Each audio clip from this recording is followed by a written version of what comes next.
Aujourd'hui, je vais essayer de te révéler la vraie identité qui est de Dieu, mon cher frère et ma soeur, toi qui seras chaque jour à l'église.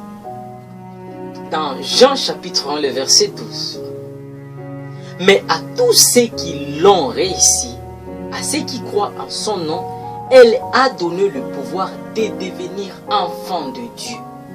Nous allons nous poser la question, avant d'accepter Jésus-Christ comme sauveur dans nos vies, quelle identité comportait avant? Question. Et à toi, qui n'a pas encore ici, qui n'a pas encore accepté Jésus-Christ dans ta vie, quelle identité que tu détiens? Question. Je vais vous dire qu'on n'est pas chrétien, mais on devient chrétien. Qu'on n'est pas enfant de Dieu, mais on devient enfant de Dieu. Maintenant, si on n'est pas chrétien, on n'est pas enfant de Dieu, qui sommes-nous avant de recevoir Jésus-Christ ou avant d'accepter Jésus-Christ dans nos vies?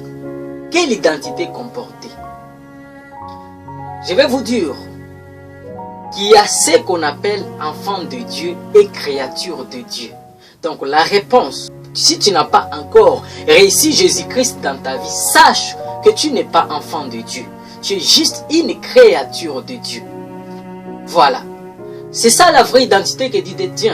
C'est ça même, c'est par là que nous tous nous sommes venus. Dieu. Parce que personne n'est venu sur cette terre par quelqu'un d'autre si ce n'est pas Dieu qui avait permis. Cela veut dire, nous tous, nous sommes une représentation de la puissance de la main de Dieu. C'est par là que nous appelle créature de Dieu. Mais être enfant de Dieu, c'est au moment où nous acceptons de recevoir Jésus-Christ dans nos vies. À partir de maintenant, je vais te dire que toi qui n'as pas encore réussi Jésus-Christ dans ta vie, sache que tu n'es pas encore enfant de Dieu.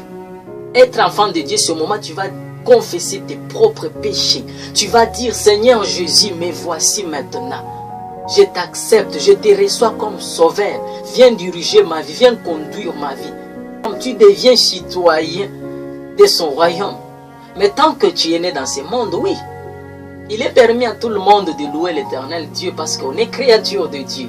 Mais adorer le Seigneur Dieu, c'est réservé aux enfants de Dieu. Mais la louange est réservée aux enfants et aux créatures de Dieu. À partir de maintenant, je vais te demander de quitter de cette identité de créature de Dieu, de devenir maintenant enfant de Dieu. Tu peux te rendre à l'église, tu peux faire tout ce que tu peux faire, mais si tu ne l'as pas encore accepté, tu ne l'as pas encore réussi, sache que tu es comme un travailleur qui se rend dans un travail quelque part alors qu'il n'est pas engagé, mais il travaille. Les jours qu'on va commencer à donner le salaire aux gens, il ne va rien recevoir parce que il n'est pas connu. On t'a vu en train de travailler, est-ce qu'on t'a identifié, prise? Est-ce que le DG de cette entreprise te connaît? Tu dois porter l'identité. Tu dois avoir, tes identités doivent être dans les bureaux du DG. Très chers frères, quittons l'étape d'être créature de Dieu et devenons des enfants de Dieu. Merci.